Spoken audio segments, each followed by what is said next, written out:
Bonjour, j'espère que vous allez bien. Je vous fais une petite vidéo pour vous parler de la façon dont on peut aider une personne sans pour autant lui imposer notre vision des choses ou la faire culpabiliser si elle ne fait pas comme vous avez décidé, d'accord? Le but, c'est quand même d'apporter quelque chose et non pas d'imposer. Là, alors, la plus grande aide qu'on peut apporter à quelqu'un, c'est d'abord de l'écouter. L'écoute active dont je parle souvent en coaching, elle peut aussi s'effectuer sans le coaching, par des gens qui ne sont pas coachs. L'écoute active, c'est vraiment essayer d'écouter la personne en se détachant le plus possible de notre vie à nous, notre façon de faire à nous, et en essayant de se mettre dans le contexte de la personne et d'y mettre tout son être. Donc l'écoute de quelqu'un qui a une problématique, c'est vraiment très très important. Ensuite, on peut aussi suggérer des choses, c'est-à-dire qu'on peut dire à la personne, tu vois, par exemple, dans telle situation, tu pourrais faire comme ça, ou il y a des personnes qui font comme ça, sans attendre de la personne qu'elle le fasse. Quand vous attendez qu'elle fasse ce que vous avez décidé, ça ne devient plus un conseil, ça devient une contrainte, surtout si la personne n'est pas prête à le faire. Elle est peut-être prête à écouter ce conseil-là qui lui servira peut-être dans 3-4 ans. En fait, c'est toujours assez compliqué quand on voit les choses, quand on sent les choses, quand on se dit il va se passer ça et la personne elle devrait faire comme ça et on a vraiment envie de lui dire pour son bien, mais en général on a les émotions qui vont avec.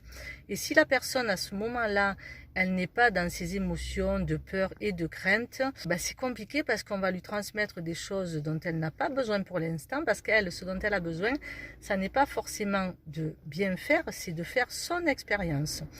Donc du coup, je pense que ce qui peut aider dans ces moments-là, entre dire les choses de manière trop forte, en transmettant vraiment nos propres émotions et entre ne rien dire du tout, il y a quand même une solution.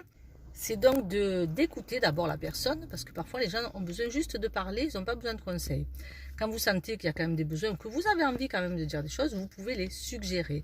Une bonne manière de suggérer des choses, c'est de poser une question.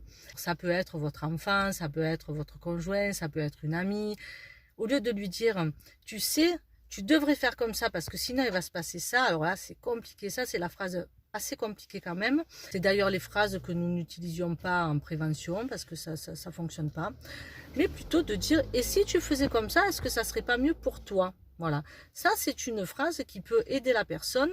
Alors, une chose aussi, c'est que quand on veut aider quelqu'un, il ne faut surtout pas être dans l'attente de quelque chose de spontané.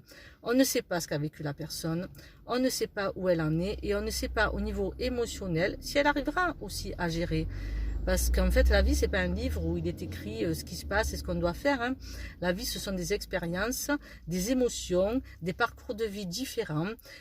Bien sûr qu'on peut aider les gens, bien sûr qu'on peut leur apporter du contenu. Mais ensuite, il faut vraiment leur laisser la liberté d'utiliser ou pas ce contenu, maintenant ou plus tard. Et surtout, bien montrer qu'on ne va pas du tout culpabiliser la personne si elle n'a pas écouté. Il faut vraiment être dans une façon de faire totale liberté. Voilà. Donc c'était mon petit post du jour sur comment aider les gens quand on voit des choses, comment le faire en douceur sans avoir une attente vraiment et plutôt en posant la question et en écoutant beaucoup la personne.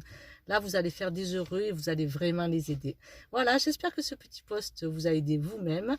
Je vous en ferai d'autres. Je vous embrasse et je vous dis à bientôt. Bye bye.